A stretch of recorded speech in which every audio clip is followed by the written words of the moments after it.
기도하겠습니다. 주님, 우리 모든 삶이 주님의 손에 있습니다. 주님으로부터 왔고 우리가 죄와 실수와 허물로 교만하여 죄 가운데 살았으나 우리를 다시 살리시고자 죽으시고 부활함으로 우리에게 또 한 번 새로운 창조를 허락하셔서 하나님의 자녀의 삶을 시작하게 하신 분이 주님이십니다. 하나님은 우리의 미래가 기대가 되고 천국이 소망이 됩니다. 주님, 우리가 가야 될 길이 우리의 모습이 정해졌으니 우리의 현재의 삶에서 사랑을 실천하기를 원합니다. 하나님, 귀한 예물을 주님께 드리는 것, 주께서 베푸신 은혜와 사랑 감사하는 마음으로 드렸습니다. 또한 하나님, 우리에게 허락한 삶을 통해 주님께 드릴 뿐만 아니라 우리의 이웃들, 가족들, 이 나라와 민족을 위하여서도 드리고 헌신할 수 있는 우리가 되기를 원합니다. 하나님, 어렵고 힘든 세상에서 모두 다 자기를 챙기기에 급급한 세상에서 믿음으로 사는 하나님의 백성들 일어나기를 원합니다. 믿음으로 하나님, 주께서 베푸실 것들을 기대하고 소망하여 이 어두움 속에, 이 어려움 속에 살고 있는 이들에게 희망과 소망을 줄 수 있는 하나님의 귀한 아들과 딸들이 다 되게 하여 주시기를 원합니다. 말씀대로 드리고 말씀대로 섬긴 모든 이들에게 말씀대로 복을 내려 주시옵소서. 예수님의 이름으로 기도했습니다. 아멘.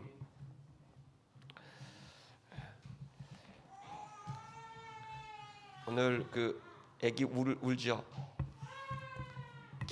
기도 받으려고 오늘 태어나서 처음으로 이제 교회에 온 친구인데요.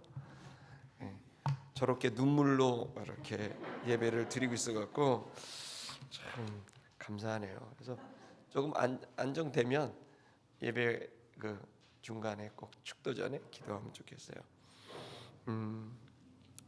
여러분도 여러분 우리가 이 본문은 계속 지금 3주째 보고 있고 다음 주까지 보게 됐습니다. 그래서 이 9장은 4번에 걸쳐서 보는데요.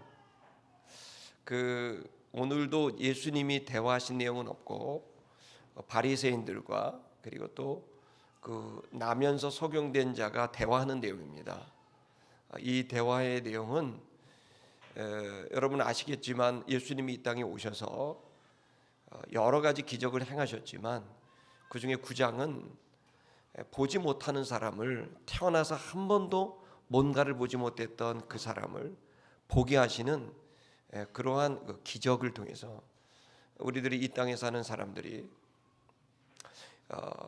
한 번도 보지 못하는 영적인 눈을 뜨여지게 하신다는 그런 말씀입니다.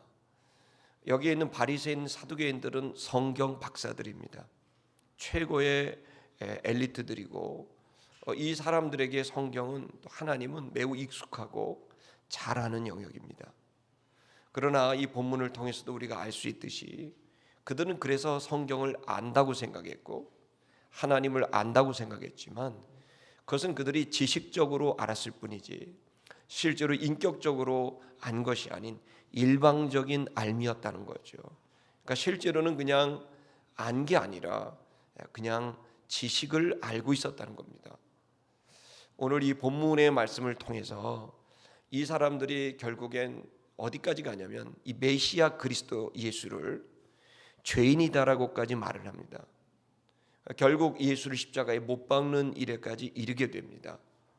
어떻게 메시아를, 어떻게 하나님의 아들을, 어떻게 하나님을 죄인이라고 말할 수 있을까요? 성경 박사들이, 신앙생활을 그렇게 오래 했다는 사람들이. 그 이유는 하나님을 인격적으로 모르기 때문인 겁니다.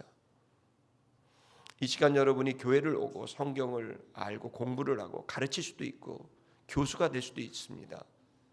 그러나 여러분과 제가 이런 바리새인들과 같은 실수를, 이 죄를 범하게 되는 그 근본적인 이유를 우리가 알고 이 시간 우리가 바리새인들과 같지 아니하고 우리의 약점을 알고 우리의 상태와 위치를 알고 주님 앞에 새롭게 우리의 온전한 믿음으로 주님을 닮아가는 그러한 은혜가 있기를 축복합니다. 그래서 오늘 본문의 말씀을 통해 여러분과 나누고자 하는 주제는 진실을 볼 수 있는 눈을 여소서입니다. 우리가 어떤 사안이 오더라도 그 사안에 대해서 각자가 다르게 판단을 합니다. 이 같은 예수지만 여기는 소경은 이제 그가 따르고 갈 스승으로 여긴다면 바리새인들은 죄인이라고 여기게 되는, 같은 분인데 어떻게 이렇게 다를 수가 있을까? 그 이유가 뭘까? 그 진리를 볼 수 있는 눈이 왜 바리새인들에게는 열리지 않았던 걸까? 오늘 제가 이 말씀을 통해서 우리들이 그것을 깨닫고 저와 여러분이 진리를 볼 수 있는 귀한 눈이 열리기를 축복합니다. 먼저 이 말씀을 하려고 한다면 우리는 우리가 갖고 있는 이 근본적인 문제를 먼저 이해해야 됩니다. 그 근본적인 문제는 뭐냐면 바로 우리가 갖고 있는 원죄라고 하는 것입니다. 이 부분을 여러분이 신학적으로만 이해할 게 아니라 실제로 성경 안에 이 원죄가 얼마나 큰 영향을 끼치고 있는지, 우리에게 진실을 보지 못하게 하는 눈을 갖게 하는지를 여러분이 좀 알게 되기를 바랍니다. 여러분, 원죄 그러면 좀 부담스러운 얘기겠지만 여러분, 원죄가 처음 시작된 것은 창세기 3장으로 우리가 봅니다. 여러분, 창세기 3장에서 뱀이 여자를 찾아오죠. 그 여자를 찾아와서 하나님처럼 되겠다 이렇게 얘기합니다. 뱀은 이제 사단을 상징을 합니다. 그 여자에게 이 선악을 알게 하는 나무의 실과를 먹으면 네가 하나님처럼 되겠다 그랬죠. 자, 여러분, 하나님처럼 됐나요? 안 됐죠. 그런데 3장 22절을 보면 선악을 아는 일에 우리 중 하나가 되었으니 라고 기록되어 있어요.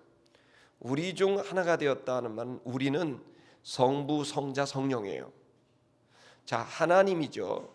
우리 중 하나가 됐다는 말은 하나님처럼 됐다는 말이죠. 자, 여러분, 제가 이상한 말 하는 거 아닙니다. 신천지 아니니까 잘 들어보세요. 하나님처럼 됐다고 기록이 되어 있어요. 그런데 거기에 전제가 달려 있죠. 선악을 아는 일에 있어서 하나님처럼 됐다. 이 선악을 아는 일, 그러면 하나님은 선악을 어떻게 할까요? 여러분, 재판장이 선악을 분별하려면, 죄인, 의인 얘기하려면 뭐를 통해 그걸 판단을 내리죠?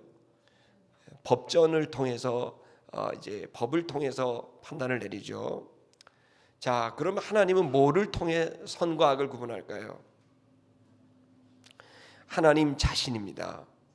왜 하나님 자신을 기준으로 판단하시냐면 하나님 자신이 완전하시기 때문입니다. 그래서 하나님 자신은 완전하기 때문에 그가 자신을 기준으로 판단해도 그의 판단은 완전한 겁니다. 자, 인간이 바로 하나님처럼 된 거예요. 어떻게요?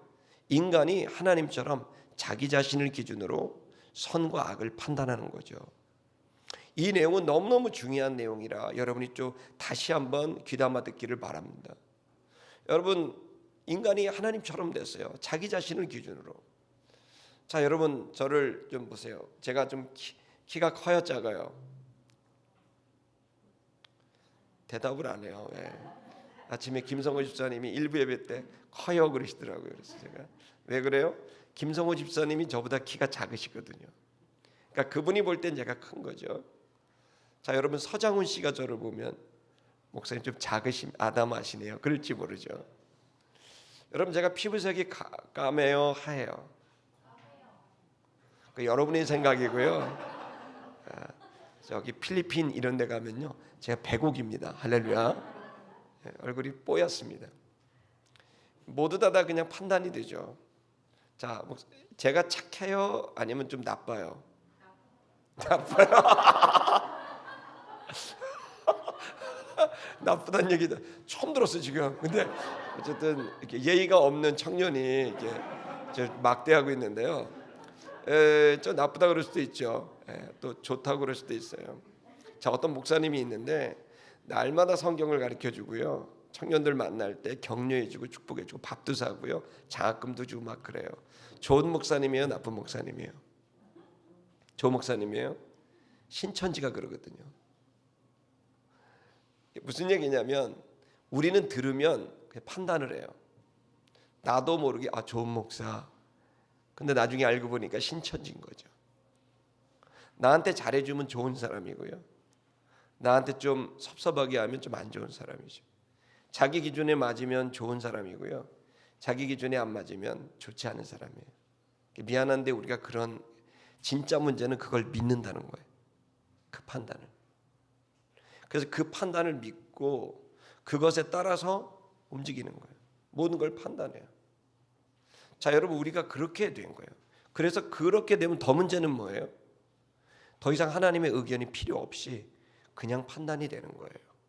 그래서 사람들은 이 원죄에 빠지게 되면 하나님 말씀 귀 기울이지 않아요. 또 그리고 하나님의 감정 중요하지 않아요. 왜? 내가 이미 판단이 되기 때문에, 내가 이미 알고 내가 이미 느끼고 있기 때문에, 이게 진실이라고 믿고 있기 때문에 이걸 자기 기만이라고 하고 이걸 원죄라고 하고 이거를요, 그래서 하나님을 의견을 들으려 하지 않기 때문에 교만이라 그래요. 이 문제는 저도 여러분도 다 갖고 있어요. 지금 마치 지뢰밭처럼 우리 속에 그 원죄가 도사리고 있어서 목사도 별 수 없어요. 선교사도 별 수 없고 날마다 주의 말씀 기도의 자리에 나가지 않으면 여러분 그냥 무너져요. 자기 생각대로 자기 느낌대로 이게 하나님께서 주신 거야, 떠오르는 생각이 주님의 거야 라고 생각을 하게 되는 그런 일이 벌어지게 되는 거죠. 여기 바리새인들은 어쩌면 그랬을 겁니다. 그들이 갖고 왔던 오랫동안 수백 년 수천 년 동안 가지고 왔던 그들이 가지고 왔던 생활과 성경과 이런 것들은 객관적으로 보면 대단한 종교인들이고, 여러분 금식을 하고 모세오경을 달달달달 외울 정도니 여러분 제가 따라갈 수 없을 정도의 성경적 지식과 학식이 있는 삶이 있는 사람 아닙니까? 그런데 왜 이들은 그리스도 예수 메시아 하나님의 아들 하나님의 본체가 왔는데 그 예수를 향해 죄인이라고 말할까요?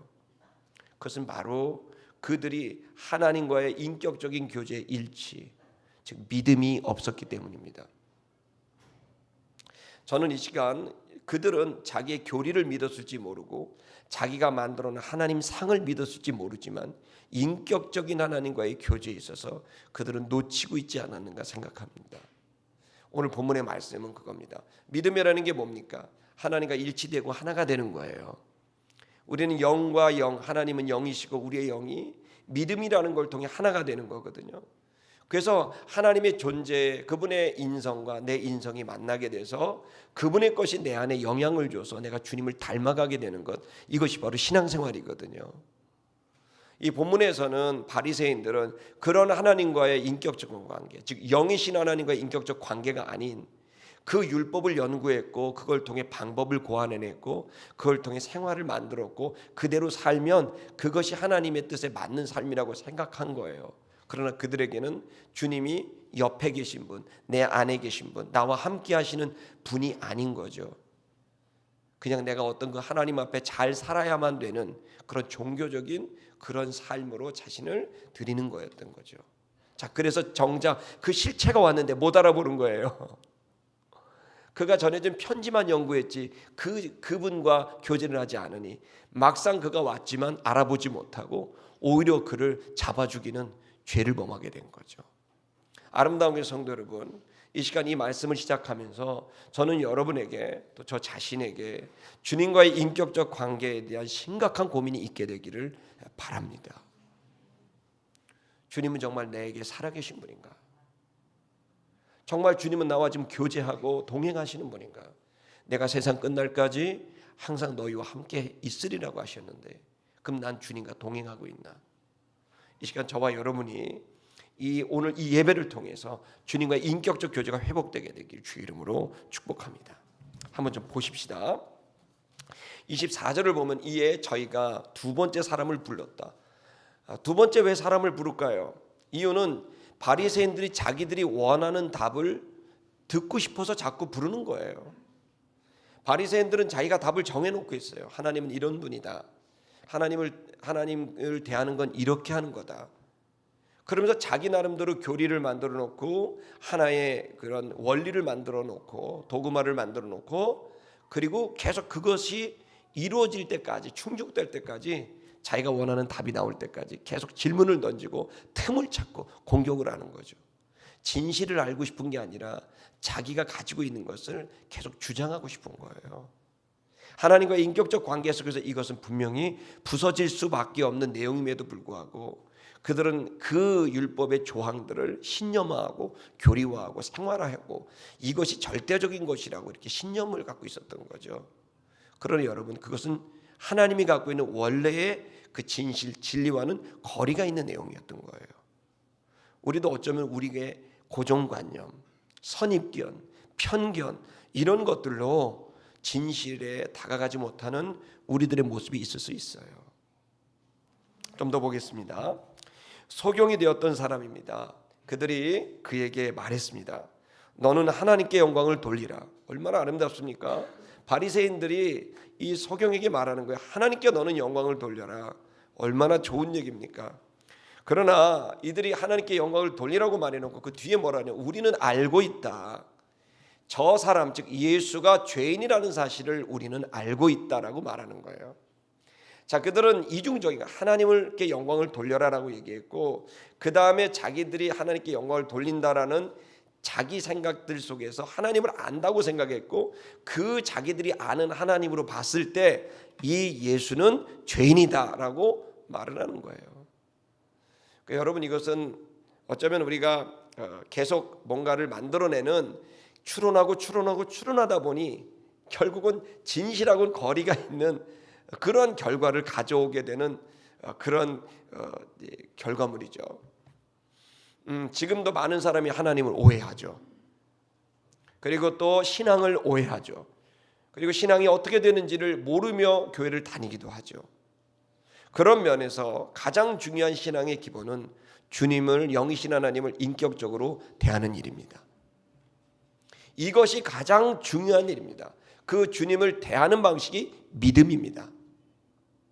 그 믿음은 보이지 않는 그분을 보이는 분으로 여기는 것이고, 그리고 그분이 계시다고 믿고 그분에게 나아가는 것이고, 그리고 그분이 계심을 통해 우리가 그분의 음성을 듣고 우리는 그분께 반응하며 나아가는 내 영과 하나님의 영이 만나는 거죠.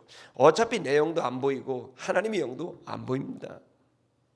그러나 이 보이지 않는 그 두 존재들이 만나게 되는 이 과정, 이게 신앙생활이고 믿음생활이고 그것이 우리가 가는 믿음의 삶의 모습입니다. 근데 이들은 지금 그런 것이 아닌 자기들의 조항에 의해서 안다고 생각했습니다. 예수는 죄인이다. 25절을 보겠습니다. 그때 그가 대답을 했습니다. 이 소경은 반대로 말했습니다. 나는 알지 못한다. 바리새인들은 안다. 그들의 논리에 따라서 안다. 그러나 바리새인 그랬지만 소경은 자신의 논리가 아니라 그냥 그는 있는 그대로 받아들이는 거예요. 이미 갖고 있었던 어떤 기준이나 논리가 있었던 건 아니에요. 그는 말하는 거예요. 그가 죄인인지 나는 알지 못한다. 그러나 내가 한 가지 아는 게 있다. 그것은 내가 소경으로 있었는데 지금 보고 있다는 이 사실은 내가 알고 있다. 진실의 진리에 접근하는 방식에 대해서 이 두 글은 우리에게 굉장히 중요한 단서를 제공하죠. 기존의 고정관념이나 선입견, 편견을 가지고는 절대로 진실에 다가갈 수 없어요. 이데올로기적인 편견에 얼마나 많은 진실이 사라지고 있습니까? 또 여러분, 남성, 여성이라는 이 편견과 이런 것들이 얼마나 많은 진실에서 많은 사람들을 상처받게 합니까? 인종에 따라서 그 사람을 판단하는 이런 편견과 고정관념들이, 여러분 우리는 알잖아, 이게 얼마나 무서운지. 그런데 이걸 우리가 갖고 있을 수 있다는 것. 그래서 우리에게 되게 중요한 건 있는 사건 그대로, 사실 그대로 볼 수 있는 눈입니다. 진실, 사실, 진리를 볼 수 있는 눈이 열려야 됩니다. 그 첫 번째는 있는 그대로를 받아들이는 겁니다. 여기 소경은 얘기한 거예요. 내가 그 사람이 죄인인지 아닌지 내가 잘 모른다. 모르죠. 그러나 내가 아는 건 내가 지금 보고 있다는 걸 내가 알고 있다. 이 순수한 마음, 더하지도 않고 빼지도 않는 이 순수한 마음, 있는 그대로를 보는 이 마음, 여러분 여기서부터 이 솔직한 이 말에서부터 우리가 진리를 만날 수 있는 그 걸음을 걸을 수 있습니다. 자, 좀 더 보십시다. 26절. 그때 저희가 말했습니다. 그에게 말했습니다. 그 사람이 내게 무엇을 하였느냐. 이거 이미 다 얘기한 내용이거든요. 그가 네 눈을 어떻게 뜨게 했느냐. 이거 이미 다 얘기한 내용인데 또 물어봐요. 왜 자꾸 물어봐요? 원하는 답을 듣고 싶으니까. 그 속에 틈을 찾고 싶으니까. 자기들의 죄인이라는 딱 전제를 갖고 있는데 그 죄인이라는 거에 단초를 찾고 싶어서 계속 똑같은 질문을 하는 거죠. 27절. 그가 그들에게 말했습니다. 내가 당신들에게 이미 말했지 않냐. 당신들은 그런데 듣지 않았다. 당신들은 들으려고 어찌하여 다시 합니까? 왜 또다시 이 예수에 대해서 들으려고, 그가 고친 내용을 들으려고 합니까? 라고 물어봅니다. 그러면서 이 순수한 소경은 뭐라고 말하냐면, 이 바리새인들은 예수를 잡아 죽이려고 물어본 건데 이 순수한 이 소경은 혹시 이렇게 관심이 있는 건 뒤에 말합니다. 당신들도 그의 제자가 되려고 하는 겁니까? 그러니까 이 순수한 소경은 이렇게 자꾸 물어보는 게 관심이 있구나. 제자가 되려고 하는가? 자기가 그런 마음이 있으니까 그런 줄 알았던 거죠. 네. 이렇게 이제 그 소경과 바리새인들과의 심리적인 차이가 있습니다. 28절. 저희가 그에게 욕을 했습니다. 바리새인들이 욕을 했습니다. 어떤 욕을 했는지는 안 나옵니다. 욕을 한 다음에 저희가 말을 했습니다. 그의 제자, 너는 그의 제자이다. 그러나 우리는 모세의 제자이다. 그러면서 자기들이 이 논리를 말하면서 당시에 33살 된 이 젊은 청년 예수, 너무나 가난한 집 아들이고 또 편모에서 스라에서 자랐고 배움이 없는 이 사람의 제자가 되는 게 맞냐, 모세의 제자가 되는 게 맞냐, 우리는 모세의 제자다라고 하면서 딱 플레임을 씌우는 거예요. 너는 그의 제자냐, 나는 모세의 제자다. 그러면서 이 소경을 주눅들게 만들고, 그리고 소경이 예수를 더 바라보지 못하게 하는, 모세의 율법 앞에 굴복시키려고 하는 그들이 가지고 있는 그 아주 논리를 이제 얘기하는 거죠. 29절에 우리가 모세는 하나님께로서 말씀하고 있는 사람인 줄 알고 있다. 그러나 우리는 이 사람이 어디서 왔는지 모른다라고 말한 거예요. 점잖게 말하는 겁니다. 죄인이라고 말을 해놓고서는 그 마귀라고 얘기를 해야 되는데 마귀라고 하지 않고 모세는 하나님으로부터 들어서 말씀하는 건 줄 내가 알고 있는데 근데 이 사람은 어디서부터 말하는지 우리는 모른다. 이 사람들은 지금 이 논리를 이기고 싶은 거고 여기서 그가 죄인이라는 얘기를 끌어내고 싶었던 거예요. 문제가 있는 인간이다라는 걸 끌어내고 싶었던 거라 계속 논리로 공격을 하는 거죠. 30절 그 사람이 이제 소경이 말을 했습니다. 그가 그들에게 말했습니다. 참 이 이유가 이상하다. 당신들이 그가 어디서 왔는지 모른다고 알지 못한다고 하는 말이 참 이상하다. 특히 하나님이 죄인 이상하다고 얘기를 하고 이 사람이 내 눈을 뜨게 하였는데 어떻게 당신들은 이 사람이 어디서 왔는지 모른다고 말하느냐. 이게 너무 이상하다. 그러면서 얘기하는 겁니다. 31절 우리가 알고 있는데 하나님은 죄인의 기도를 듣지 않는다는 걸 알고 있다. 소경이 말하는 거예요. 죄인의 기도를 듣지 않는다고 알고 있다. 그러나 이 사람의 기도를 들었다. 그리고 그것은 경건한 사람, 즉 하나님의 뜻대로 행하는 사람의 기도를 듣는다는 걸 우리는 알고 있다. 그러니까 소경은 이렇게 얘기한 거예요. 내가 알고 있는 건 이 사람이 죄인인지 아닌지 그건 모르겠는데 하나님이 죄인의 기도를, 죄로부터 나온 기도는 듣지 않으시지만 경건하고 의로운 사람, 하나님 뜻대로 행하는 사람의 기도는 들으신다는 건 내가 알고 있다. 자, 32절에 얘기하면서 그가 창세 이후로부터 나면서 소경된 자의 눈을 뜨게 했다는 얘기를 들어본 적이 없다. 자, 33절 그래서 이 사람이 하나님께로부터 오지 않았다면 이런 일들을 아무것도 행할 수가 없지 않겠느냐라고 하면서 이제 얘기를 한 겁니다. 그랬더니 34절에 그 바리새인들이 말했습니다. 네가 온전히 네가 죄 가운데서 나서. 자, 여러분 보십시오.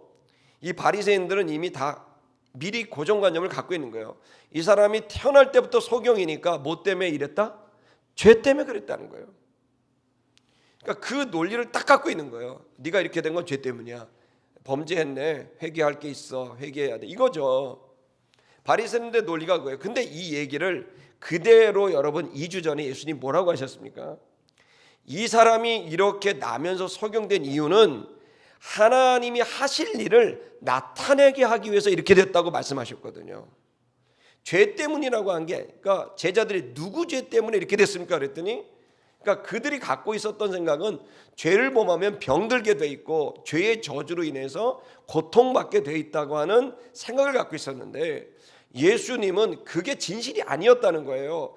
이 사람이 나면서부터 이렇게 수십 년 동안 고통받고 소경으로 있었던 건 하나님이 하실 일, 즉 구원의 일, 구원의 사역을 나타내 보여주는, 샘플로 나타내 보여주게 하시기 위해서 이 사람이 이렇게 수십 년 동안 고통을 당했다. 여러분, 이 고통을 주님이 합리화한 게 아니라, 그래서 결국 이 소경은 눈이 띄어짐으로 말미암아서 수많은 믿음의 사람들에게 예수가 이 땅에 오시고 하나님의 아들을 보내신 이유는 보지 못했던 우리들에게 볼 수 있도록 하는 구원을 주시겠다는 걸 드러내신 사건이 이 소경이 눈을 뜨게 한 사건이라는 거죠. 지금 이 본문도 똑같아요. 바리새인들은요, 본다고 말하지만 못 보는 거예요. 그러나 이 소경은 자기가 지금 이걸 통해서 보게 되고 있는 거죠.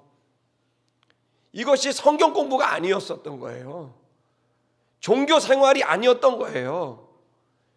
이것은 그냥 주님과 인격적 만남이 그를 진실과 진리를 보게 하는 눈을 뜨게 한 거예요. 우리는 원죄 가운데 있기 때문에요, 기본적으로 우리가 사고를 하기 시작하면 결과적으로 하나님의 뜻과 벗어나는 결과를 내는 가능성이 상당히 높아요. 이유는 하나예요. 우리는 나중심적으로 사고하기 때문에. 그러나 주님은 초월적인 분이시고 초월적인 분이시기 때문에 우리의 이성이 추론을 해도 그분의 생각에 다다르기가 어려워요. 그래서 그분의 생각은 어떻게 우리에게 전달돼요? 계시로, 말씀으로 선언되면서 아멘으로 수용하는 것이지, 그걸 이해하고 추론해갖고 알아지게 되는 게 아니에요. 즉 알아서 믿어지는 게 아니라 믿어서 알아지게 되는 거예요. 그분 자체가 초월적인 분이고, 나라고 하는 존재는 원죄 속에 치명적인 약점을 갖고 있는 사람이에요. 그렇기 때문에 우리가 갖고 있는 생각들로 갑자기 추론하기 시작하면 결과적으로 이 사람의 의견 저 사람의 의견 다 좋은데 그 의견들은 각자의 생각이었고 각자의 생각은 하나님의 생각과 다를 수 있다는 거죠. 그래서 하나님은 우리가 이해할 수 없는 지식을 떨어뜨리세요. 그리고 그것에 대한 힌트를 줘요. 그래서 그걸 통해 믿게 하고 그 힌트를 통해 기대하게 하고 소망하게 하는 거예요. 네가 잘 될 거라는 거죠. 아멘. 힌트를 주시는 거예요. 네가 눈을 뜰 거라는 거죠. 힌트를 줘요. 어떻게 뜰까? 그건 별로 제가 보니까 구체적으로 잘 안 하시고 어느 순간이 되면 역사가 일어나서 이렇게 되는 거구나. 왜요? 미리 얘기를 하면 우리가 그것을 수용하기도 어렵고 그걸 받아들이기도 어려워요. 하나님은 우리에게 알 만큼만 주시지만 그 알 만큼을 주시기 전에 하나님이 하시고 있는 당신의 뜻과 당신의 계획과 당신의 마음을 계시의 지식으로 우리에게 알려주죠. 그걸 딱 갖게 되면 갑자기 내가 깨달아지게 돼요. 그러니까 이거는 직관적으로 알아버리는 거예요. 이성적인 게 아니라 무의식의 세계와 의식의 세계가 갑자기 통으로 확 열리면서 직관적으로 그냥 영적으로 알아지게 되는 거예요. 설명하라 그러면 모르겠는데 그냥 아멘이에요. 이렇게 된대요. 어떻게? 그건 모르고 된대요. 되네요. 그게 있네요. 그 생명이 거기 있네요. 거기 존재하네요. 이제 나타날 거예요. 어떻게? 그건 제가 설명하기 어려워요.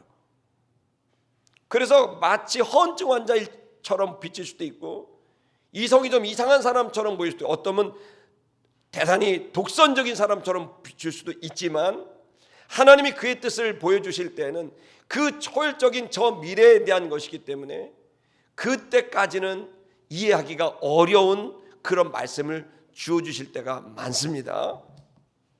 그래서 가장 이것은 이 바리새인들은 이해를 할 수 없는 거예요. 어떻게 나면서 소경된 자가 눈을 뜨냐고요. 지금도 이 문제는 우리 모두에게는 이해할 수 없는 내용이에요.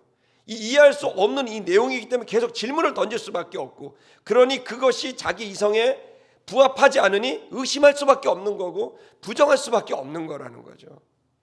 자, 이 문제가 해결될 방법이 뭘까요? 이 진실을 직면하려면, 진실을 맞이하려면 그건 믿음밖에 없어요. 하나님을 믿었을 때 진실에 다가갈 수 있는 거예요. 우리는 계속 진실과 사실을 추적하지만 우리 국가에도 진실 규명위원회 이런 것들이 얼마나 많습니까? 그것들에 대한 노력이 너무너무 중요하고 의미가 있지만 규명이 되나요? 될 수가 없는 거예요. 그것이 우리가 갖고 있는 한계란 말이에요. 그럼 우리가 삶을 살면서 진실과 진리를 우리가 받아들이고 그것에 대해서 우리가 볼 수 있는 것은 유일하게 믿음이라고 하는 것을 통해 하나님과 우리가 일치가 됐을 때, 내가 다 이해가 이 계산 방정식을 해법을 할 수는 없지만 정답은 알아버리는 거죠. 답을 먼저 알아버리는 거예요. 그 해법은 답을 알고 그 다음 풀어지게 되는 거예요. 해법을 먼저 주시는 게 아니라 답을 먼저 주시는 거예요. 그게 계시고 그게 말씀인 거예요. 그래서 여러분, 그걸 믿느냐 안 믿느냐는 건 그 사람이 하나님과의 인격적 관계가 어떠하냐가 결정되는 거죠. 이 소경은 주님을 만난 거예요. 자신에게 벌어진 사건이 왔어요. 결론이 왔죠. 눈이 떠졌어요. 어떻게? 그건 모르겠는 거야. 다만 그분이 나에게 행하셨다라는 결론만 갖고 있는 거죠. 여러분, 지금 우리들이 이 진실과 진리를 우리가 볼 수 있는 눈을 갖게 된다는 것은 대단히 영적인 일이어서 이 설교를 듣는 여러분들은 아마 두 부분으로 나눠질 겁니다. 도대체 알 수 없도다. 목사님의 설교는 그런 분이 하나 나오고, 한 분은 그 저거지. 그래, 저거였어. 도대체 계시가 뭐고 말씀이 뭐고 그것이 내게 들어와서 어떤 일을 일으키고 그리고 그것이 내 인격을 어떻게 변화시키고 그것이 어떻게 사건을 만드느냐. 여러분, 좀 더 보겠습니다. 우리가 마지막 부분들을 좀 보십시다.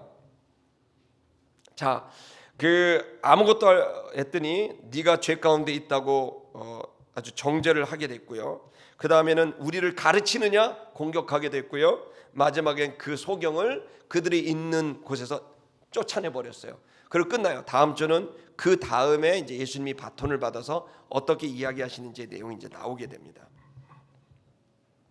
여러분, 우리가 믿는다라고 하는 것이 되게 중요합니다. 우리가 지난주죠.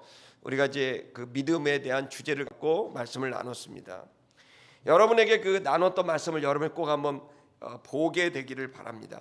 어쨌든 믿음이라고 하는 것은 영이신 하나님과 우리의 영이 만날 수 있는 아주 중요한, 아주 절대적으로 중요한 그 매개체가 믿음입니다. 신뢰입니다. 내가 예를 들어서 내 몸이 떨어져 있어도 내가 저 바다 건너에 있는 우리 정희정 선교사를 믿고 정희정 선교사도 나를 믿죠. 우리는 거리상 수만 킬로가 떨어져 있지만 여러분, 그러나 우리가 서로 믿음이라는 것으로 하나가 되고 있는 거죠. 여러분, 믿음이라고 하는 것은 공간과 시간을 초월합니다. 그래서 이 믿음을 통해서 하나님과 하나가 되게 되고, 그 하나가 됐을 때 주님의 생각이 내 속에 오게 되니 주님의 생각이 진실이고 진리 아니겠습니까? 그것을 내가 계시로 알아버리게 되는 거예요. 내 이성이 알 수 있는 한도 내에서 알아버리는 거죠. 그건 마치 커튼이 여기 있는데 커튼을 닫았는데 커튼을 확 열면 저 바깥에 그랜드마트가 보이듯이, 커튼을 닫으면 안 보이듯이, 똑같이 커튼이 그냥 열리듯이 하나님은 그냥 답을 보여주세요. 저거야, 봤지? 그러면 그 속에 뭐가 돼요? 아, 저게 있구나 라고 하고 믿게 되는 거죠. 여러분, 제가 우리 둘째 민주가 태어날 때 어떤 일이 있었냐면, 이 아이가 저희 3개월 말쯤에 임신 중독을 제 처가 들으렸어요. 그때 아이를 이제 병원에서 다 낙태를 하라 그랬어요. 너무 심하게 임신 중독에 걸려서. 근데 낙태하기가 조금 큰 아이예요. 3개월 말이어서. 그러니까 이제 저 너무너무 이제 안타까운 거예요. 산모를 살리자니 이제 애가 죽고, 애를 살리자니 산모가 죽을 것 같고, 너무 심각한 질병이었어요. 그리고 이제 철야기도를 갔어요. 철야기도를 가서 이제 뭐 누구를 의지하겠어요? 하나님, 제가 이 아이도 제 생명이고 아내도 제 생명입니다. 그리고 이제 기도를 하는데, 하나님, 주님의 뜻을 구합니다. 좀 살려주십시오. 기도를 하는데 밤새도록 절을 하다가 새벽녘에 졸았어요. 꿈인지 환상인지 모르는데 갑자기 딱 영상이 하나 딱 떠오른 거예요. 그들이 박쥐 모양 거꾸로 매달린 거예요. 아기가 박쥐처럼 거꾸로 매달렸어. 그러더니 그게 있더니 갑자기 고개를 이렇게 돌리는데 얼굴이 우리 아들처럼 생긴 거야. 근데 보니까 여자애야. 그러고 딱 끝난 거예요. 그래갖고 다음날 가갖고 아내한테 딸이다. 그리고 지금 아이가 지금 살아있다. 살려야 된다. 그리고 이제 병원에다가 죄송한데 다른 병원을 가보겠습니다. 그리고 퇴원을 했어요. 그리고 승용차에 태워갖고 뭐 저기 을지로에 있는 병원, 여성병원 막 계속 돌다가 마지막에 이제 세브란스까지 갔어요. 세브란스 병원 좋더라고요. 어쨌든 그래서 아이가 이제 임신 중독을 극복할 수 있게 됐어요. 근데 이제 병원에서 얘기하는 거는 너무 심하게 임신 중독이 걸려서 아이가 장애로 태어날 수 있다. 그러니 그건 각오하셔야 됩니다. 그렇게 얘기하다가 아는 간호사였는데 어떤 분이 얘기를 하기를 아들 뭐가 하나 달렸다 이렇게 얘기를 한 거예요. 그래갖고 이제 모두 다 제 아내가 그 소리를 듣고 아들이라는데 무슨 딸이야 뭐 이런 거예요. 그래갖고 제가 아니 딸이라니까. 근데 참 이상한 소리 하지 마. 사람들 앞에 막 창피당하니까 막 이러는 거예요. 그래갖고 너무 억울한 거야. 난 하나님 분명히 딸을 보여갖고 내가 딸이야. 그랬더니 뭐가 이때잖아. 그거 없어지겠지. 딸이야. 내가 진짜입니다. 그래갖고 뭐 제가 다니면서 많은 사람한테 제가 그때 권사님들 합창단을 하고 있었는데 권사님들한테 이번에 딸이 태어납니다. 그랬더니 사모님이 아들이라는데 무슨 병원에서 아들이라는데 그러는 거야. 그런데 진짜 애가 이제 출산을 앞두면 이제 애기 옷을 사잖아요. 전부 파란색으로 사는 거야. 애면은 분홍색을 사는데 그랬고 아니 딸이라니까. 그랬더니 아들이라는 거니까 막판 뒤집기라는 것도 있고 그런 거야. 그러니까 딸이야 그렇게 얘기를 했어요. 근데 저는 봤거든요. 근데 딱 3월 달 말에 눈이 엄청 내리는데 갑자기 출산을 했는데 딸인 거야. 제가 믿음이 좋다는 얘기를 하는 게 아니라 들어보세요. 믿음을 갖잖아요. 그러면 하나님을 보든지 하나님 말씀을 들어요. 그러면 보여요. 응답이 돼요. 그게 환상이든 꿈이든 말씀이든 깨달음이든 내가 확실히 진짜인 것처럼 보여요. 근데 아직 나오지 않았다고요. 태어나지도 않았고 일어나지도 않았는데 이게 보여요. 그리고 그 보이는 걸 말을 하고, 그리고 제가 기도하면서 하나님 이 귀한 딸을 하나님 건강하게 해주시고 혹시나 몸이 어려워도 생활하는 데 어려움이 없도록 하나님 인도해 달라고, 그리고 하나님 부탁하기는 건강했으면 좋겠다고, 그런 일이 없이. 그러면서 이제 기도를 하고 그러면 제 처가 이제 엄청 저를 허언증 환자 취급하면서, 여러분 믿음의 언어는요 사람들한테 조롱을 받고 핍박을 받아요. 저는 예전에 어느 수련회에 갔는데 교통사고로 걸을 수 없는 청소년이 있었어요. 일산 충신교회인가 그런 교회였어요. 일산 충신교회. 그 교회 청소년 수련회를 갔는데 저보고 강사했는데, 그날 그 교통사고로 어려움을 당한 친구가 휠체어를 타고 왔는데 제가 마음에 기도해주고 싶은 생각이 들었어요. 일어나라고. 그래서 제가 거기서 일어나라고 막 기도를 했어요. 3시간을 기도를 했는데 안 일어나. 이렇게 세웠는데 쓰러지고 이렇게 세웠는데 쓰러져.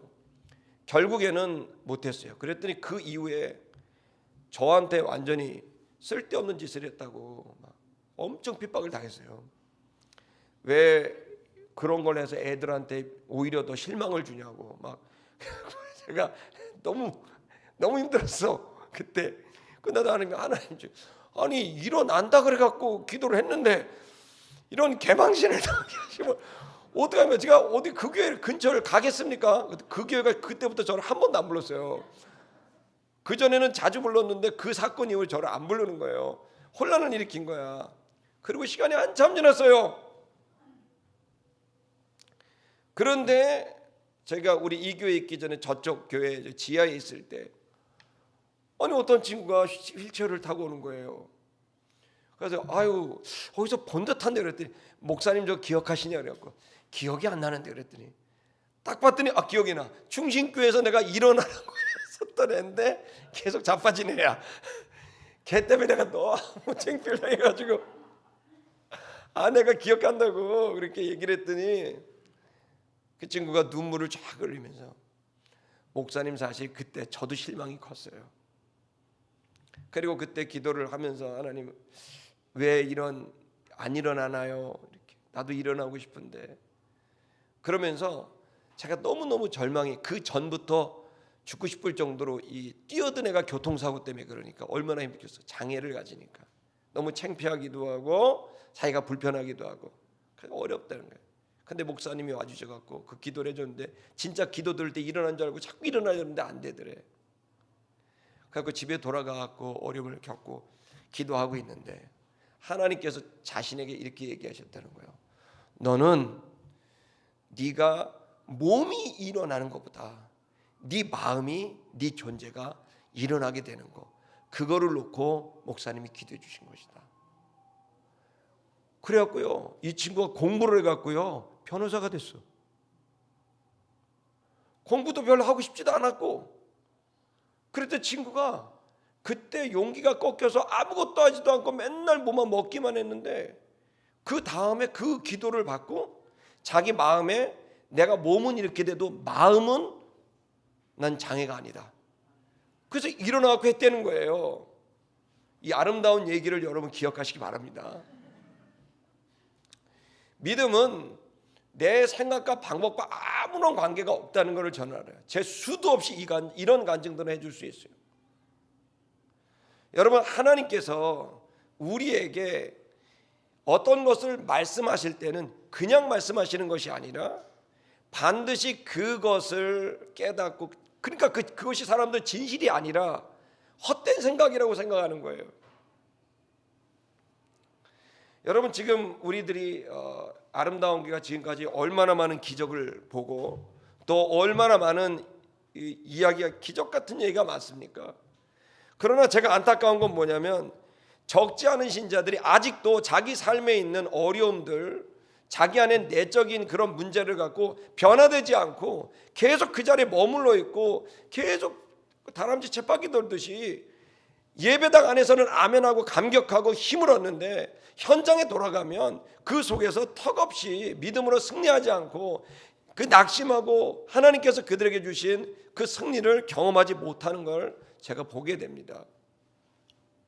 저는 그것이 진리와 진실을 그들이 알지 못했기 때문이라고 생각을 합니다. 진리를 알면 우리가 자유롭게 되고 그리고 그 하나님의 말씀을 받게 되면 반드시 그것은 우리의 삶의 변화를 일으킨다고 저는 믿고 있습니다.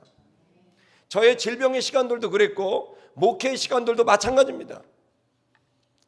그 모든 것의 시작이 어디로부터 오느냐? 오늘 저는 이 시간 여러분에게 하나님께서 우리에게 주시는 믿음의 성장이 뭔지를 한 번 더 정리하고 싶습니다. 첫 번째 뭐냐면 하나님이 우리에게 주시는 너희가 하나님을 믿어라라는 말은 내가 하나님을 믿는다라고 하는 말을 포함하지만 원래 뜻은 하나님의 믿음, 예수님의 믿음을 네가 받으라는 얘기입니다. 우리가 하나님을 믿는 것만 있는 게 아니에요. 먼저 하나님이 우리를 믿어주시는 거예요. 하나님도 믿음이 있어요. 예수님도 믿음이 있는 거예요. 그래서 결국 구원은 이 믿음과 믿음이 맞아서 신뢰관계가 되는 게 구원이에요. 구원의 결과고 모습이 믿음의 관계고 신뢰의 관계인 거예요. 그래서 먼저 알아야 될 것은 하나님이 갖고 있는 100%의 그 믿음, 그 온전한 믿음, 나를 믿어주시는 그 믿음을 내가 소유하게 되는 이걸 네가 믿어라 라고 하는 말이라는 거예요. 그래야만 그 믿음을 내가 가지고 있어야만 그 믿음이 나에게 온전한 믿음으로 나오도록 반응을 일으키는 거예요. 믿음에서 믿음에 이르게 하는 거예요. 하나님의 믿음이 나에게 들어왔을 때 나의 연약한 믿음을 자극하고 감화시켜서 나도 하나님을 믿게 되는 거예요. 자 보세요. 모든 인간관계는 누군가 먼저 믿어주기 때문이에요. 누군가 먼저 믿어주기 때문에 그 믿음 앞에 또다시 믿음을 주고 또다시 믿음 앞에 믿음이 주고받아지게 됐을 때 믿음은 자꾸 커지게 되는 거죠. 여러분과 저는 믿음이 성장해야 됩니다. 아멘 하십시오.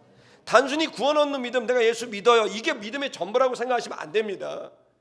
그 구원 얻는 믿음을 넘어서 내 일상에서 하나님과의 믿음, 그 하나님과의 믿음이 들어오면 이 믿음이 일상에서의 모든 대상으로서의 믿음으로 확장이 돼야 돼요. 그때에 거기서 삶의 변화가 딱 일어나는 거예요. 이 일상으로 가지 않으면 밀실 안에서 늘 성경 보면 너무 좋고 예배하면 너무 좋고 감격하고 눈물 흘려, 그리고 끝이요. 거기서 끝나는 게 아니라 하나님에 대한 이 믿음이, 하나님의 믿음이 내게 오고 내 믿음이 하나님께 가는 이 과정을 통해서 내 마음에 깨달음이 오게 되는 거죠. 하나님이 누군지, 내가 누군지 깨달음이 얻게 돼요. 그 깨달음이 얻게 되면 이 믿음을 갖고 이제는 일상의 전 영역에서, 내 삶 전체에서 믿음을 발휘해야 되거든요. 그리고 하나님과의 믿음이 되면 나도 모르게 내 일상을 살아갈 수 있을 것 같은 용기가 생겨요. 믿음이 생긴다고요. 할 수 있어, 되겠어 라고 아멘. 그래, 내 인생이 이제 끝이 아니라 되네, 가자. 그 믿음이 생기는 건 당연한 거예요. 하나님이 나를 꽉 붙들고 있으니까 나도 모르게 담대해지는 거예요. 근데 담대해졌다가 삶으로 가면 또다시 현실 앞에서 그냥 와르르 무너지게 되는 거죠. 그러니 계속 이것이 반복이 되니까, 근데 이조차도 못하는 사람들도 있는 거예요. 말씀도 안 들어요. 그 말씀을 들어야 믿음이 생기는데 말씀조차도 안 들으니 주님의 믿음이 오지도 못하고 내 믿음이 가지도 못하니 당연히 삶은 변화가 안 생기는 거죠. 교회만 왔다 갔다 하는 거예요. 바리새인처럼, 사두개인처럼. 자, 그러니까 우리가 먼저 믿음의 시작은 하나님께 있다. 그럼 하나님께 나아가야 된다. 첫 번째, 그 하나님께 나아가서, 믿음은 들음에서 나는 거예요. 자꾸 교제를 하고 들어야 돼요. 들으면 그리스도의 말씀으로 말미암아, 그분의 말씀을 듣고 하면 믿음이 생기게 돼 있어요. 근데 그 믿음은 아직 내재적 믿음이에요. 이 내재적 믿음이 이제 용기를 갖게 되고, 용기를 갖게 되면 삶으로 가게 되는데, 그 삶으로 가게 됐을 때 우리가 생각해야 돼요. 많은 사람들이 이 내재적 믿음을 갖고 있다가 금방 어떻게 돼요? 삶의 변화가 없고 능력이 없는 거예요. 이유는 뭐냐면 이들이 또다시 그 믿음을 갖다 갑자기 믿음으로 그 말씀을 말하고 행동해야 되는데, 그 주신 말씀을 갖고 갑자기 의논하기 시작해. 의논을 해. 의논을 하면, 의논이란 말이 여러 개의 그 조합들을 짜맞춰서 답을 만든다는 말이잖아요. 그러니까 하나님 말씀은 왔는데 이 말씀을 온 걸 또다시 갑자기 말씀을 선포하고 진행하면 되는데, 말씀이 왔는데 갑자기 의논을 해. 어떻게 현실 속에 이걸 만들까? 어떻게 이걸 적용할까? 이렇게 갑자기 의논을 해요. 내재적으로 의논하고, 그리고 또 다른 사람들과 또 의논하고, 이렇게 되는 거예요. 여러분, 이렇게 되면 어떻게 됩니까? 이게 엉망진창이 되는 거예요. 예를 들어 이런 거예요. 하나님이 우리에게 2+1후 최고급 스테이크용을, 우리에게 고기를 줬어. 자, 이러면 어떻게 돼? 그냥 후라이팬에 얹어서 구워 먹으면 그냥 맛있어요. 그런데 여러분, 거기다가 의논을 하는 거야. 이걸 맛있게 하려면 어떻게 될까? 난 좀 매콤했으면 좋겠어, 고춧가루 넣고. 난 좀 짭짤했으면 좋겠어, 소금 넣고. 난 좀 달콤했으면 좋겠어, 설탕 넣고. 난 여기 뭐 채소가 들어있는데 뭐 넣고. 이 사람 저 사람 요소를 다 넣어. 나중에는 원래 스테이크의 맛은 없고 양념 맛만 가득한 거예요. 그러니 원래 하나님 주시고자 하는 그 놀라운 것들이 없어지고, 우리가 만들어 놓은 혼합되어 있는 양념과 그 맛이 혼합되어 있는, 그러니까 원래 주고자 하는 그 풍성함이 사라져 버리게 되는 거예요. 믿음은 단순해야 돼요. 여러분, 바리새인 사두개인처럼 똑똑한 사람들이 예수님 더 잘 믿는다고 착각하지 마세요. 성경의 지식이 여러분의 믿음이라고 착각하지 마세요. 여러분, 그게 아니라 믿음은 주님과의 인격적 교제고 주님과의 일치인 거예요. 자, 그 일치가 그러면 어떻게 나올 수 있느냐? 그건 우리가 이제 또 의논을 하게 되고 또 이렇게 되면 만약에 이제 일치해서 순종을 해야 되는데 자꾸 뭐가 되면 의심이 되는 거야. 이게 진짜일까? 내가 이거 하나님 주신 응답이 진짜일까? 사실일까? 그래서 그 자기가 생각해 놓은 그 생각의 틀을 못 벗어나요. 생각의 틀이 넘어가면 의심해. 그리고 두려워해요. 그래서 그거를 하게 되면 뭔가 문제가 생길 것 같으니까 아예 자기가 순종할 수 있는 것만 순종해요. 그래 놓고는 또 그냥 하나님이 변화가 안 일어난다고 생각하는 거죠. 사실 자기가 순종할 만한 것들은 거의 없죠. 거의 순종을 못하지만 어쨌든 하나님 주신 그걸 그대로 순종하는 용기가 없어요. 그래서 전도를 못해요. 얼마나 많이 전도하라고 들어요. 수십 년 전도 얘기를 들어도 입을 한 번 열질 못해. 충격적인 거야. 순종을 안 해. 자기는 그런 사람이 아니라는 거지. 절대 내 걸 팔아서 누굴 못 줘요. 줘본 사람이 없는 거야. 내 거를 팔아서 나눠주라 그랬잖아. 자기 걸 잘라서 주는 걸 못해. 안 해봤어. 하나님 주시면 그냥 해야 되는데 그 주셔도 내가 할 수 있는 거 생각하다가 미적미적대다가 뭉개다가 사라지는 거야. 그러니까 그 하나님 주신 말씀 속에 담겨져 있는, 여러분, 뭐 손뼉이 맞아 쳐야 역사가 일어나죠. 하나님도 하나님이 역사하지만 우리를 통해 일합니다. 아멘. 근데 하나님이 역사하고 싶어도 내가 가만히 있으면 그 역사하기가 어렵죠. 손바닥에 소리가 안 나는 거죠. 내가 그 말에 반응을 해야죠. 그 진짜 믿으면 말을 해야죠. 여러분, 의심하고 두려워합니다. 그때 여러분, 우리가 가져야 될 첫 번째 일은 입에 입술의 선포입니다. 왜 이 말씀을 드리냐면 하나님을 우리가 닮잖아요. 하나님을 연구하셔야 돼요. 여러분, 로마서 4장에 보면요, 로마서 4장에 그 4장 18절에 보시면 제가 한 구절만 읽어드릴게요. 하나님이 어떻게 믿음을 사용하시는지 보세요. 하나님도 믿음을 사용하세요. 자, 이렇게 되어 있습니다. 아브라함이 17절에 기록된 바 내가 너를 많은 민족의 조상으로 세웠다 함과 같으니 그의 믿음 바 하나님은 어떤 분이냐? 죽은 자를 살리시며 없는 것을 있는 것 같이 부르시는 이시니라. 하나님이 어떤 분인지 여기 얘기하잖아요. 아브라함이 믿음의 조상이죠. 믿음으로는 이제 대장이에요. 자, 그 하나님을 닮은 거예요, 아브라함이. 근데 믿음의 원상이 하나님인데 하나님은 죽은 자를 살리시는 분이다. 하나님은 죽은 자를 살리는 분이다. 그러니까 여러분, 능치 못할 일이 없다는 것이죠. 그런데 그분은 어떻게 하냐면 없는 것을 있는 것 같이 부르시는 자다. 하나님이 일하시는 방법을 가르쳐 드릴게요. 없는데 있는 것 같이 부르는 거예요. 이건 허언증 환자 중에 상허언증 환자인 거예요. 없는데, 정확히 허언증 환자거든요. 없는데 있는 것 같이 부르는 거예요. 미쳤거나 허언증 환자거나 아니면 믿음이거나. 저는 딸을 보지 못했는데 계속 딸을 위해 기도했다니까요. 딸의 건강을 위해 기도했다고요. 10달을요.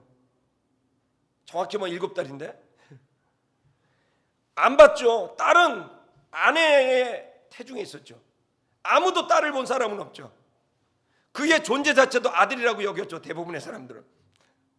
근데 딸이었고 그것이 내 안에 왔을 때 이해가 안 되지만 믿음으로 그것을 고백하고 갔을 때 없는데 있는 것 같이 부르니까 출산이 되더라고요. 아유, 우리 목사님 갑자기 왜 이렇게 촌스러운 설교를 하시나 이렇게 얘기할 수 있는데, 아니요. 여기 나면서 속용된 사람은 거지 중에 상거지고 제대로 된 공부 하나 들어본 적 없고 배워본 적이 없는 사람이나, 그러나 예수 그리스도를 만나서 그는 보게 된 놀라운 기적의 주인공이 됐습니다. 이 시간 여러분이 갖고 있는 모든 신학적인 성경적인 고정관념과 그 편견과 그 선입관을 내려놓으셔야 돼요. 그리고 여러분의 생각을 뛰어넘는 주님 자체가 초월적인 분이에요. 그렇기 때문에 그 초월적인 분과 교제를 한다는 건 믿음이라는 것밖에는 방법이 없어요. 이성으로 이해하고 절대 할 수가 없는 분이에요. 여러분이 그렇게 똑똑하지 않아요. 그리고 여러분 그분의 얘기를 아멘으로 받지 않고 여러분이 추론하고 의논하고 또 여러분이 걱정하고 여러분이 두려워하고 이 모든 것들은 정확하게 여러분이 변화될 수 없게 만드는 장애물들이에요. 그래서 제가 여러분 신촌 아름다운 모든 성도들에게 말합니다. 여러분이 말씀의 자리에 갔고 그리고 여러분의 기도의 자리에 가서 하나님 주신 감동과 그 그림과 그 비전과 그 환상과 그 꿈과 그 예언이 여러분한테 임했다고 한다면 성령님에 의해서 그걸 여러분 첫 번째 해야 될 건 여러분의 인격을 뛰어넘어서 말해야 돼요. 말씀하셔야 돼요. 그래야 여기 본문에 그랬잖아요. 하나님은 어떻게 하냐면 없는 것을 있는 것 같이 부르시는 분이다. 불렀다는 말이에요. 칼레오, 불렀다. 이름을 불렀고 나오라고 말했다는 거예요. 죽은 나사로를 나오라고 하니까 살아나오잖아요. 빛이 있으라고 말하니까 빛이 나오잖아요. 하나님은 그렇게 일하세요. 그게 하나님의 믿음의 방식이에요. 그러면 여러분 하나님을 닮으셔야죠. 하나님의 믿음의 방식을 닮으셔야죠. 말하셔야 돼요. 하나님이 내게 주신 것, 내 마음에 감동을 주신 것 말해요. 그거로부터 시작돼요. 말을 열고 그 말에 합당하도록 기도하면서 내가 입을 열고 내 삶을 열기 시작했을 때 그때 비로소 삶이 변화되게 되고 그때 하나님을 만나게 되고 이게 맞았구나라는 걸 알게 되는 거예요. 진짜 충격적인 건 우리가 지난 3주 동안에 그 전부터 우리가 기도해 왔습니다. 공간을 위해서. 저희가 공간을 위해 기도했는데 여러분 많은 분들이 기도해 주셨을 겁니다. 이미 저희가 지난 2월부터 여기를 나와서 기도를 했는데 여기 임시로 있는 것이라고 하나님 말씀해 주셔서 임시로 있는 거라고 여러분 말씀을 드렸고 그런 과정에서 저희 교회에 지금 교육기관들 예배 드릴 데가 없고 교제할 수 있는 장소가 없어가지고 그걸 어떻게 할 수 있을까? 건축 전문가들, 선울계 전문가들, 여기 부동산 전문가들, 뭐 교회 전문가들을 다 탐방하면서 얘기를 했더니 최소 평수가 600평이었어요. 그건 뭐냐면 600평이 본당이 어떻게 되고 교육관이 어떻게 되고 식당이 어떻게 되고 그리고 600평 이외에 주차장이 있어야 됐어요. 쓸 수 있는 것 실내는 그래야 이 공동체가 움직여질 수 있다라고 얘기를 들은 거예요. 그래서 저희가 찾은 게 200평 정도 되는 땅을 찾은 거예요. 왜? 200평이면 위로 400평을 올리고 그리고 아래로 200평을 하면 600평이 나오니까. 그래서 그리고 한 층을 덮으면 주차장을 하니까. 그래서 지하 2층, 지상 4층으로 생각을 하면서 찾았는데 땅값이 천정부지로 올라갔고 이 동네를 다 뒤지고 다 뒤졌는데 최소 70억에서 최대 100억이 드는 내용이었어요. 할렐루야! 그러니까 이제 야 그럼 우리가 돈이 얼마가 있냐? 그러니까 우리 교회만 다니지만 사실 여러분 지금 우리가 여기 있는 이 10층도 월세가 1,000만 원입니다. 저 옛날 예배당도 1,000만 원씩입니다. 우리 교회는 그동안 한 3,000만 원 월세에서 그냥 살았던 거예요. 근데 하나님의 은혜로 그때마다 채워주셨던 거죠. 여러분 뭐 그런 부담 없이 믿음으로 가신 것 믿음이 좋으신 분들입니다. 할렐루야. 누리면 되니까. 근데 이제 이사를 가야 되는데 그래서 계속 연희동에 뭐 어디에 땅을 찾는데 도저히 이 돈을 마련하고 뭐 PF를 일으키고 PF가 뭔지 아죠? 프로젝트 파이낸싱이라 그래갖고 이거 은행에서 받는 뭐 이거 별거 다 논의를 했지만 하나님이 그때마다 마음에 이게 아니다라는 마음을 주셨어요. 그리고 기도해야 된다. 그래서 리더들에게 3주간 동안 릴레이로 금식하며 기도해달라고 요청한 겁니다. 인간적인 생각으로는 뭔가를 만들 수 있는데 기도를 요청을 드렸고 여러분이 감사하게 기꺼이 자원하셔서 오셔서 기도해 주셨습니다. 리더들이 감사합니다.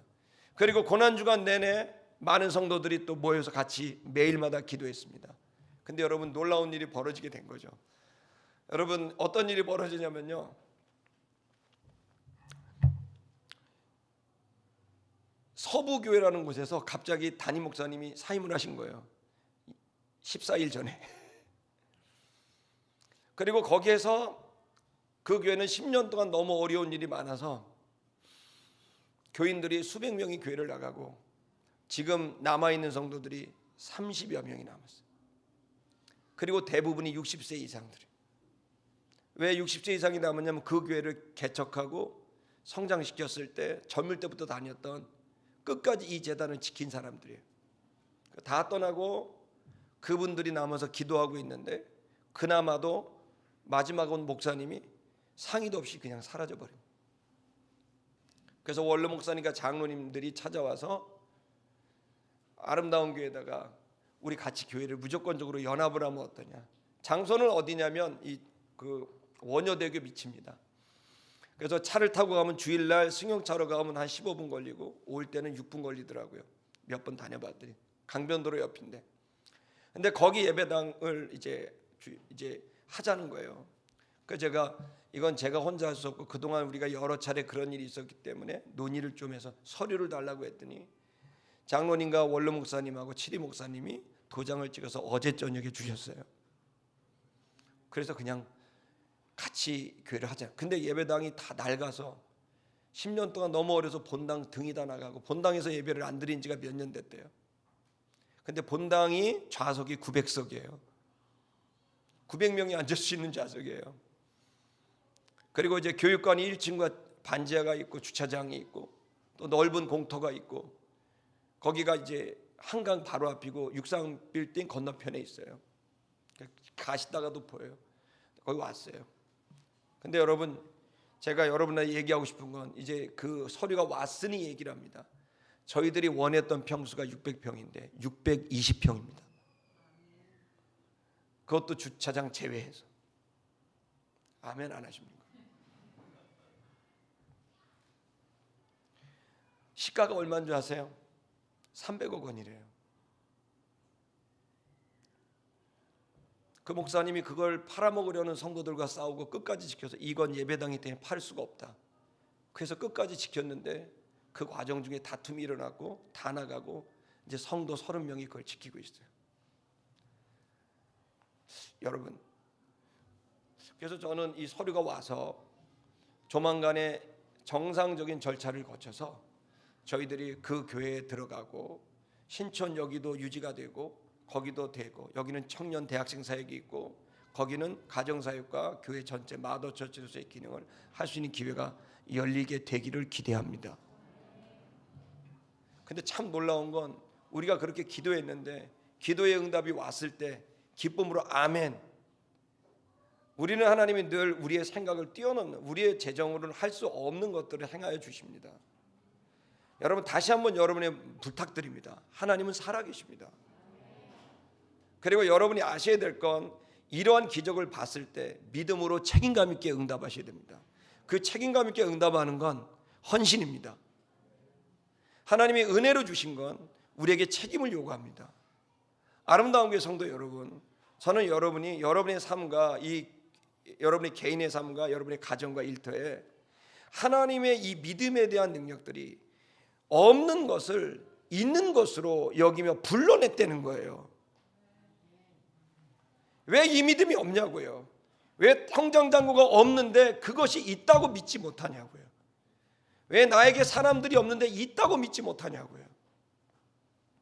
저는 여러분 한국교회가 이런 기적 같은 성장 한국사회에 일어났던 건 바랄 수 없는 중에 바랬고 보지 못하는 것들을 믿었기 때문입니다. 하나님께 나아가는 자는 반드시 그가 계신 것과 그에게 상 주시는 이심을 믿어야 할지니라 그랬습니다. 지금은 믿음이 필요합니다. 지금 우리들에겐 이 믿음이 필요합니다. 이 믿음으로 저와 여러분 우리 아름다운 교회가 가게 되길 축복하고 이것이 교회에만 기적이 일어나는 게 아니라 여러분의 삶에도 기적이 일어날 수 있습니다. 그리고 이렇게 기도하세요. 하나님 저를